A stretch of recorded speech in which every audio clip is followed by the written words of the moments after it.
Daniel, to kick off the conversation, just tell us more about you and what and your fleet. We'd love to learn more. We'd love to learn more. Yeah, absolutely, Kevin. Thank you for having me on the show. Um, I'm the owner and operations director at Danieli Freight. It's a family company that was started back in 2007. We do reefer, we do hazmat, we do dry van freight of all kinds. I took over personally the company and kind of changed its strategy and its operations about 2 years ago. Before that, I was the fleet owner of another trucking company, which I had sold to my previous partner. It was time for a change. So I came along with my sister and we took over this company.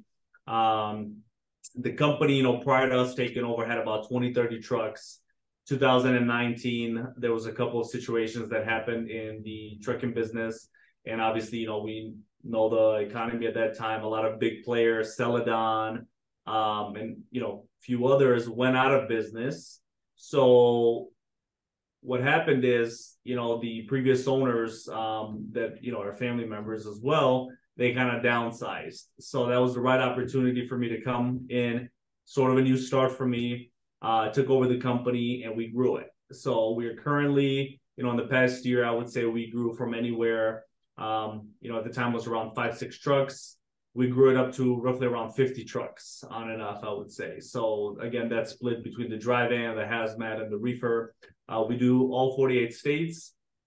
I would say about 20 to 30% of our freight that we currently do is on customer direct shipper base.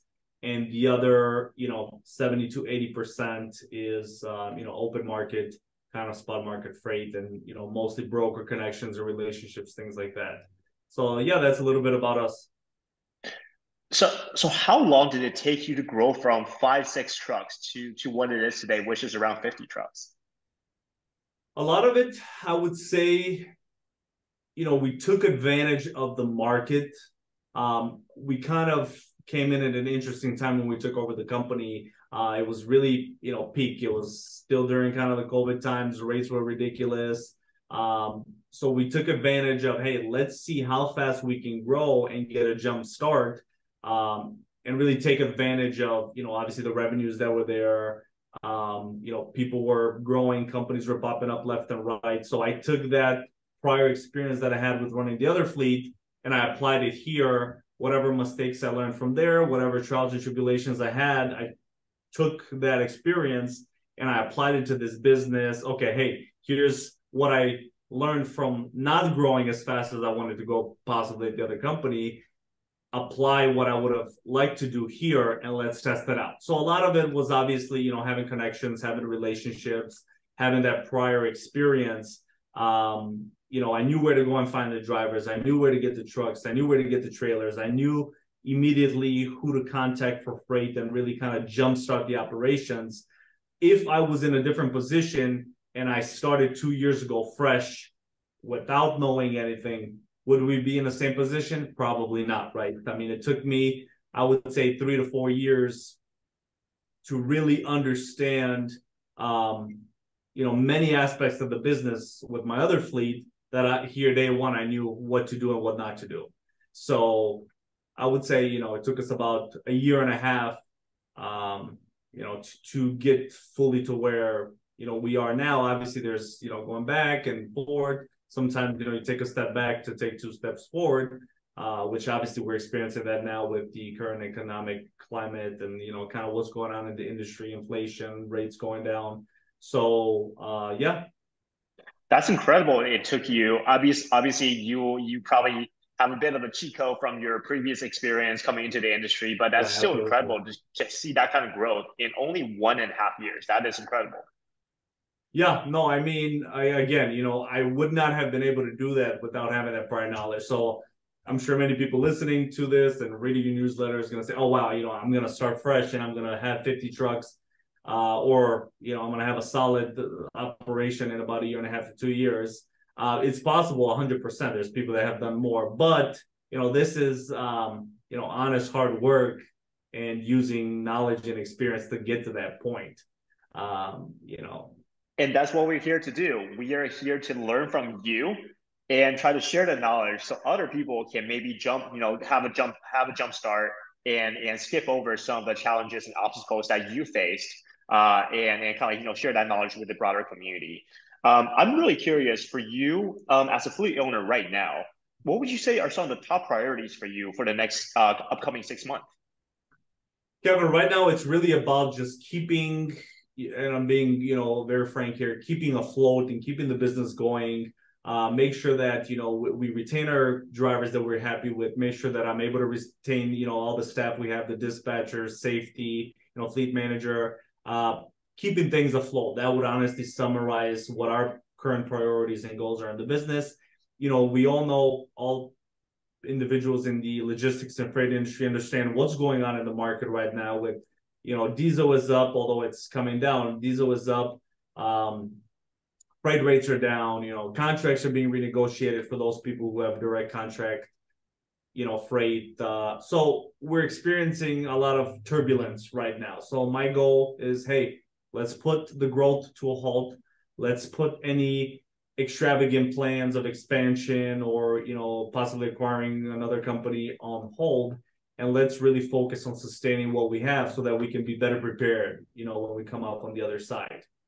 100%. Yeah, that makes a lot of sense. If you have, like the current environment with like rates being down and such, high turnover rates in Absolutely. drivers, even in the industry, I think that totally makes sense that focus your effort on fixing the leaky bucket first before, adding more fuel to the fire and doing growth. So I think that makes a ton Absolutely. of sense.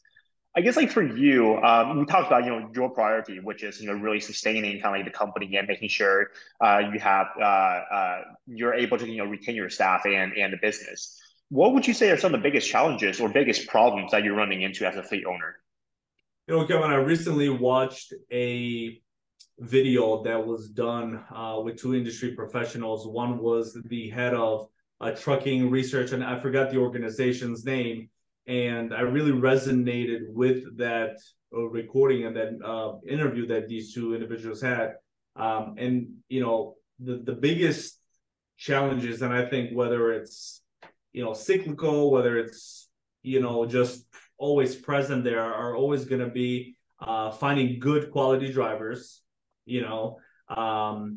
The current situation, which is just horrible freight rates and the increase of expenses, and sometimes it's one is going up while the other one's going down, and not in a good way. You have Yeah. your expenses increasing and then costs increasing because of obviously inflation and labor and this, while you have the revenue and free cash flow going down and things like that. So again, going back to staying afloat, that's really a priority right now.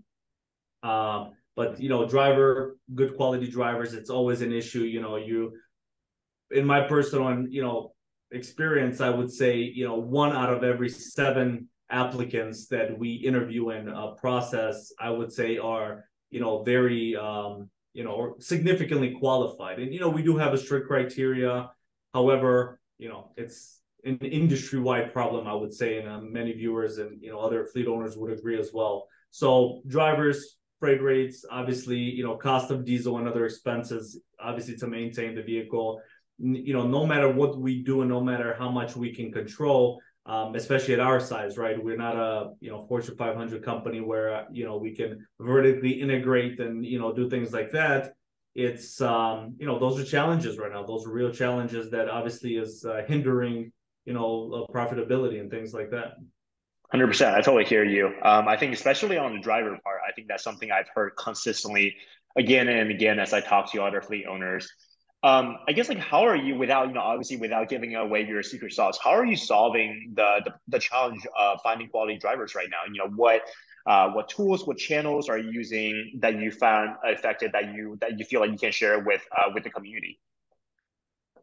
So whether it's I'm gonna try to stay on topic, but the biggest thing to solving any problem that the approach that I have is let's look at what we started with here, right?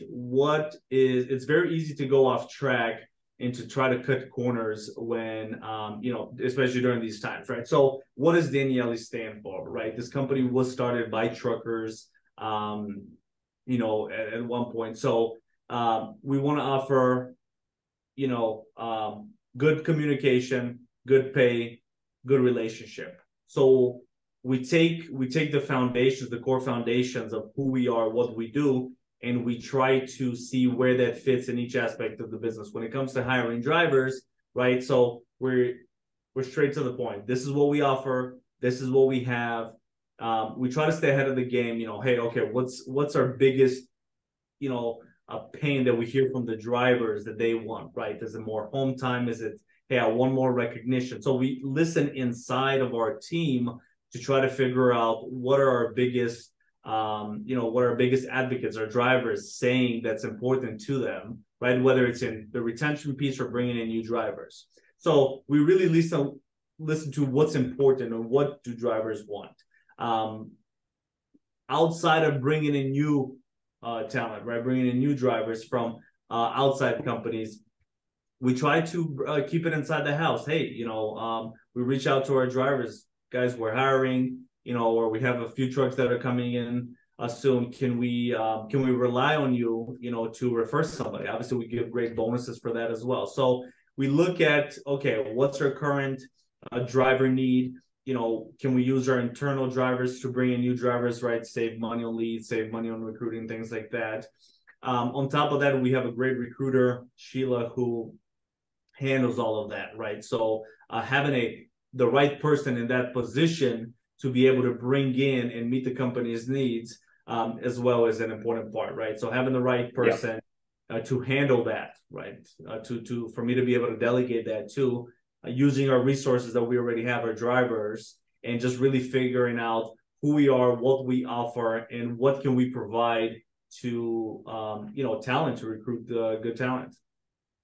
So obviously, like, there are a lot of different channels that fleet owners are using to recruit drivers. I think it's awesome that you mentioned word of mouth and referral. I think that's probably the single most powerful channel, in terms of recruiting drivers. Obviously there are also like online job advertising platforms, job boards, and stuff like that. What have you found to be the most effective channel as far as recruiting drivers go for you guys? I guess, like, if you can give us kind of like an overview in terms of like what's been working, and like, for example, like how many of your drivers coming through referral, how many of your drivers coming through like job boards. If there's anything insight that you can share, I think that would be also pretty helpful for the audience. Yeah, absolutely. So Kevin, I know you're gonna edit this, right? Uh, if there's a part that you want me to edit, I can edit this out. Yeah. Can you repeat the question again? Yeah. I think there are probably two questions here. I can ask the first one. Daniel, so how many of your like what percentage of your drivers come in through word of mouth, and what percentage come in through like just like paid advertisement? Sure, yeah. So I would say it's probably, the size that we are, it's probably a 50-50 split, right? So it just really depends on the month, or if at all, any month we need replacement. But when we pull the data and the reports, I would say about 50-50. So, we get way more leads and way more applications than we could ever handle or ever put it in. I would have to have, hundreds of trucks to fill the demand, or the applicants, right? If we look at it on, the surface base. So, we get a lot more leads that way, but when we look at hires, I would say it's about 50-50. Or whether it's, a lot of times we have older drivers that have left for one reason or another that decide to come back. So, and that's part of, keeping a good relationship no matter what with, people that just want to move on, or if we have to terminate somebody, if they're qualified and it wasn't anything due to an accident or safety related matter, we usually hire them back. So I would say it's about a 50-50 split. 100%. So Daniel, so with related to technology, really curious like what you guys are using. So for example, what ELD are you guys using? So we're currently using Samsara. We're Okay. using Samsara ELD TMS, ELD provider, not TMS. Samsara. We've been very happy with them. So that's our provider. Nice. What about fuel card? Fuel card, we're actually direct with Loves. So we have a direct discount with Loves. We were able to negotiate a great price. So it's really kind of helping us out right now during this, the market. Nice. Let's keep the rapid fire going. All right. So for ATS, I know we talked about, recruiting is a big focus for you Yeah. guys right now. So what ATS are you guys currently using? So half of it is our own creation of Excel and keeping up with certain reports and stuff, but we also utilize 10th Street as well. So we utilize their system. I do hear that there's a competitor coming very soon to them, so we're excited to check them out. All right, we'll keep that note down. We'll keep that note down low. All right. So what about just like accounting and any other like back office software that you guys use? Anything you can share? Yeah, so we utilize Sincera a lot for different departments. So I'll start there, for maintenance, for logging service calls, for things like that. Sincera has really good features. So we utilize that. We use a company, they're actually a startup called LogRock. They are for safety compliance. Really good software. They're still in the, kind of the beginning stages of a lot of their offerings on the portal itself, but we've been kind of experimenting with them. A lot of it we do rely honestly on spreadsheets and things like that. So those two main, obviously, 10th Street for recruiting, for safety, LogRock as well plays a big part in there. Samsara as well. So primarily that. Obviously, we have different accounts and different portals that we use, for loves or tracking different things, best pass, pre-pass, obviously for our tolls and our wastegation bypasses. So there's different portals and I guess online systems that we use, but the main ones would be Simsera, LogRock, 10th Street. For bookkeeping, we do QuickBooks, so that's a good software. Obviously, I recommend for any business, anyone that's used it. They do a lot of integrations with different TMSs as well. We have a great TMS system as well, so yeah. Nice. That's awesome. Um, I'm curious, like amongst obviously, from our conversation, I know you're like, a pretty tech forward, forward thinking, fleet owner. But I'm curious, amongst all the decisions, you made in terms of implementing technology, what has been the biggest game changer for you? That's a good question. I would say every part is critical, right? Every part is, you know, um, plays a role and is somehow connected to the other. And so I would not put anything above the other. Obviously, having, part of it is a necessity, part of it is, a free will, right? Which one we choose. But obviously, having a TMS system, right, that integrates with your other systems, with integrates with your accounting, integrates with your, your EOD provider, integrates with the fuel card, makes things a lot simpler, right? Because you can see, hey, I have all of this information inside one. So for TMS, I, recommend anybody that's looking to get a TMS system for it to have integrations with, the well-known companies, and before making a decision to make sure that it integrates with that individual's, other software providers. So I would say, obviously, TMS has obviously made things way easier rather than printing. Because when I started in the business, a lot of it was that, right? Printing, scanning, copying. There was no, I didn't have a TMS. We didn't have a need, but as we did have a need before we fully integrated it, it was, oh my god, we're printing 20, 30, 40 rate confirmations per day, we're scanning, we're sending through email. It was a mess, right? Zip files. So having that and I guess implementing that into my business really changed the game for us and made things run a lot smoothly. On top of that, having the good ELD provider and having multiple functions within that system is very important. So for example, mentions we use Samsara. We have service calls, maintenance logs on there. We can obviously, we have the dash cams, we can see the cameras, ratings of driver safety scores and stuff like that. So once you take a look at each part and how one plays, together, I guess, with the other, everything is important. So I would say all of them combined have made a huge impact. That's a very eloquent way to not directly answer my question, but I'll take that answer. Yeah, I Uh, mean, that's fair, but sounds like implementing the TMS has been like a really really big game changer for you in terms of like yeah. reducing kind of like all the paper processes that you have. I mean, it's a no-brainer, right? Having Yeah. having TMS, it's like not having online banking in a way. It's the same kind of what you're gonna do everything manually, go there and sign. It's a must. It's a necessity for anybody, especially if Yeah. somebody's looking to scale their business. If you have 2, 3 trucks, maybe you don't need it, right? You can work around it, but generally speaking, I think it's a necessity in this business. 100%. I hear you. On the flip side of the coin, obviously they can't all be winners. I think my next question is, amongst all the different technologies that you tried out, has there any one of them been like, I guess like, is there one that was like particularly frustrating in terms of like a piece of technology that you tried or wanted to use, but maybe it was like a big letdown, just like to maybe inform other people to in case they're thinking about attempting similar path or similar providers. Anything that you can share with the community? Um, and you're not gonna get exactly what you want out of me right now, but I would It's all right. So I'll take what I can. I'll take what I can. no. I'm not gonna name any names, right? I mean, I respect everybody trying to make things happen and stuff, but we were approached by a company a while back, a TMS provider that they had really good marketing, they had really good reviews.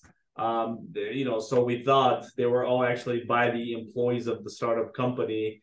And what ended up happening is everything looked great on the surface. We did many demos, everything looked perfectly, and we decided to move forward. However, when we began the implementation process, there was a lot of hoops that we had to jump through that were not hoops to get to the final point. It was, hey, here's all these mistakes. Hey, here's that mistake. Here's this. This is not our information. Their support was overseas, so it was very difficult, obviously, to communicate and really try to get simple things accomplished during the implementation process.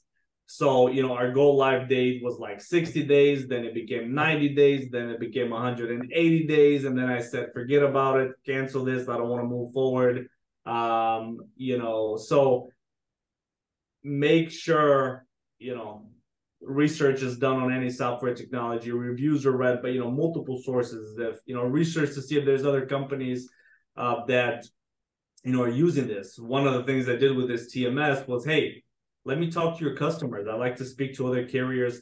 Well, they don't want to give their information out, so that's a red flag right there, right? I should have stopped at that, somehow. So that was very eye-opening yet frustrating experience. We had also a few situations with EOD providers that we were thinking of moving forward with, but just the service and certain, I guess, the philosophy of the companies and of the team was not aligned with what we wanted to really get ourselves into. So just whatever technology, whatever software, whatever anybody's implementing in their trucking business, do your research, make sure it fits with what you're looking for, and not just now, hey, I great technology, it works with our current fleet of 5 to 10 trucks, but is it going to cover you once you get to 20, 30, 40, 50? God knows how many trucks you want, but 100%. long term. Yeah, I think one interesting tidbit that you mentioned is also like talking to other fleets that, have like tried out the technology and just kind of get like maybe word of mouth referral and understand, hey, like what worked well for you. Because like these companies, they can, advertise one thing, but I think the actual user experience, user feedback, I think is probably what matters the most. So I think it's interesting that you were trying to like, kind of speak with other customers they've had and see what the feedback there is. Absolutely. Yeah. All right, this is one of my favorite questions, and we've talked about it offline before, but I'm gonna ask you, on the Sure. record here, if you have a magic wand and say, hey, like this magic wand can solve, any like big headaches I have as a fleet owner, what would this magic wand do? Let's just jam a little bit. It always goes back to I like to have control over a lot of aspects of my business, and who doesn't, right? Who doesn't want to be in control of their life, their business, bad situations that happen.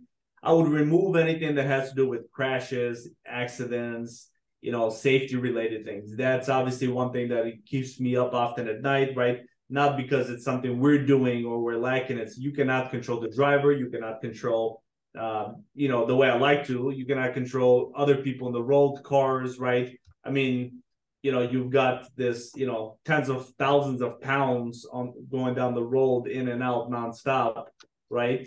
So, one accident, one incident, one injury can cause a lot of damage, not only to the people, but to the business as well, right? So that's the biggest thing. I would just, remove anything, related to accidents and, potentially very hazardous incidents that happen within our business. So essentially making sure that your drivers and your team are operating in like a safe and compliant way that, so there's not, any accidents or incidents happening on the road. Is that the right understanding? That's not the right understanding. Oh, Well, we are, doing our best to be compliant and operate, but I'm saying I would remove any external factors that would affect, oh, uh, right? I would avoid, I would make mistakes disappear. Pretty I much, that's see. what I would do. All right, can you give me a little, Alongside, can you give me something that's a little bit more realistic that that technologies can actually solve? you got a magic wand, right? All right, fair enough, fair enough. You All got right, a but magic wand. in the context of, let's say like a technology solution that, that can feasibly be developed and created, as a product. I'm curious, like what, help me just kind of, like help me think through a little bit, like So what I would that took do? your question literal. You did, When you asked that, I took it literal. All right. Um, you know what? There's always room for improvement. With every aspect of this business. So you asked me a specific question. I'm going to generalize it before I get specific, but um, definitely when it comes to, you know, maybe there's something out there that I just simply don't know about when it comes to drivers, right? So when it comes to drivers and recruiting and retention, things like that, right? There should be a better way, a better system, a better software that would manage the not necessarily the compliance aspect and the necessity items, but the extras, right? So technology where, with AI here and with it evolving, I'm sure there's something, you know, hey, how do I solve this situation with my driver, right? So based on 100,000 other situations that the system has, this is how you solve it. This is what you do, right? um will that be fun? I don't know, right? Because that's part of business, is having these challenges, and otherwise it wouldn't be it would be everybody would have the same answer. Then obviously in a free market we don't want that. But there technology that would really help in a lot of the things that are not, you really don't know until you go through it, right? So how do you handle a accident with this type of factor in it, right? Hey, here's the best way to handle it. So part legal guidance, part advice, part data from other situations. So maybe I'm being too ambitious in answering your question and saying this, but I think ultimately this is where the future is headed. So yeah. 100%. I think what you're talking about partly is also kind of like the goal of this newsletter, which is like share, kind of like the community, the tribal knowledge that, every fleet has accumulated over the years in terms of, building a successful company, and what are some of the learnings that, they have gathered along the way that can be shared, to the broader, like trucking community. So yeah, I totally hear you. I think, there's a lot of like first time like company owners that that are building their business. They don't really know how to deal with certain situations with drivers, with like legal issues. So I think that like magic wand totally makes sense. I should have answered you. We're missing Kevin's newsletter. That's the answer you were looking for, right? No, that wasn't the answer I was looking for, but thanks for the plug. All right, Very good.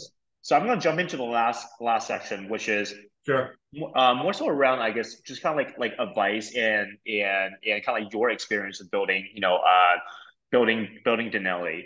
I'm really curious, as a newsletter that's being built for other fleet owners.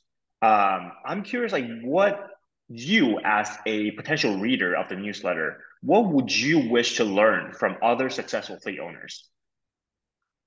Kevin, one of the things I always think about when I'm going through a challenging time or just in general is, it's one thing to talk to a friend. It's one thing to talk to a fellow,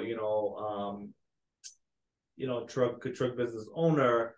But on a broader scale, I'd like to know, hey, are we one two owners, or am I the only one that is going through these difficulties? And the easy answer is no. Okay, well, are we experiencing similar paths, similar situations, similar roles we've taken to get us to this situation, right? So, the biggest thing is, how are you solving this? How are you, it'd be great, to see the responses of, 20, 30, 40, 50 trucking company owners and, managers to see, how are you handling the situation, and obviously everyone has a secret sauce that, I don't want to know your secret sauce. It's fine. Keep it, right? But, I'd like to know roughly, are we swimming in the same waters, right? And how are you, staying afloat? How are you not drowning? How are you, to feed off of each other's, positivity and, solutions? Because at the end of the day, right, I want other people to be successful. I want everyone to be successful, right? There's enough, there's enough. I was gonna say there's enough freight out there for everybody, but not right now. There's enough market share, for the right people that want to do the right thing there. So that's always a question. Hey, I like to, how are you going through these problems and through these challenges? And obviously, myself, I like to, know about people, biographies. I'm a big reader into biographies. So, what's your path to success? What did you go through to get to this point? It doesn't necessarily have to be, what you're currently going through in the market. How did you get to the point that you are? 100%. Um, is there any, as I talk to more fleet owners, I'm curious, is there any particular like topics or questions, or you also mentioned maybe like the idea of like a survey, like with like 30 to 50 different fleet owners. I'm curious, like from your perspective, like what would be interesting to kind of like, like talk to all these fleet owners about and learn and kind of like help each other to like benchmark or just like kind of like, build that kind of like common ground of understanding, if that makes sense. I'm gonna have you repeat your question What again. what is like what I totally hear you on like wanting to like learn from other like fleet owners and kind of like understand like how they went through the similar challenges and struggles that you're currently going through. But I'm curious like what particular problems do you wish to like learn from other trucking owners and understand how they went through those particular problems? If there's any specific problems that you can share, so I can like focus my interview more on those like questions in the future. Well, this goes back to your question when you ask me, what the challenges are we experiencing right now, right? So right now, at the top of my head, I can say, hey, how are you getting through this market? What are some, what are you doing to get through the market to, I guess, get to better, better stance in the market as a trucking company owner? How are you dealing with, accident prevention and driver retention and things like that? So I think a lot of the normal things that we go into business, right? But different different times bring different problems, right? So right now a problem, although it's again as I mentioned, it's going down like diesel. How are you managing your drivers and what routes they take, right, to decrease the cost of fuel, right? Everybody has their own methodology. We do it one way, somebody else does it another way. So just kind of bouncing ideas off of those main things. Anything really related to drivers, to safety, to cost, right? The big things that really make a difference in the culture, right? What's your office culture like? What's your culture, amongst your drivers? Is there one, right? So I'm sure there's people that there is no culture, right? But then they hear somebody talk about it, it's like, oh, great, that's a good idea. We'll implement it, right? A challenge with all of that said is not many people, I hope I'm wrong, but not many people are open to discussing these things, right? Oh, they're going to steal my ideas. They're going to run me out of business. And that's just not the case. That's just not,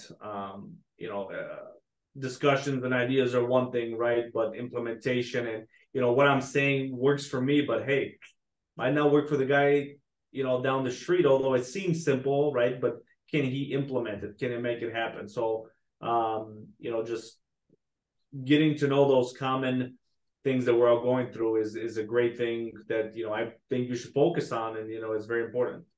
100%. And I appreciate you hopping on this, interview and talking to me openly about a lot of these things and sharing with people. Absolutely. So I think this is, the type of, I think like spirit that we are looking for, with this newsletter. So I think big thank you for doing this. I'm really curious, and as kind of like as we are getting close to the end of this interview, I'm really curious, like what has been the best piece of advice that you have gotten, along the way of like building your company, just maybe from your friends, fellow fleet owners, or anyone? Like, what has been like the most effective piece of advice that you've gotten? You can never be too careful. I'm not sure if paranoid is the right word to use, right? But you can never be too much ahead of the game and too careful really in this business, right? When it comes to being safe, for whatever bad can happen at one point, maybe it will happen in the business, right? So how prepared are you to sustain that, right? Accidents will happen, right? There will be cargo claims, there will be many different issues. If I can predict the future somehow, right, and prevent that from happening before it happens, or at least be prepared, that's the best advice. So you can never be too careful, right? Somebody's always coming for what you have, right? Yep, Whether conscious or subconscious or just other factors. So just always be prepared for the worst case scenario. absolutely. Um, Daniel, what do you wish you knew? Let's say I know that Denali has been going through rapid growth. So you guys only been around for like less than 2 years. But what do you wish you knew when you first started, knowing what you know now? It's a very good question.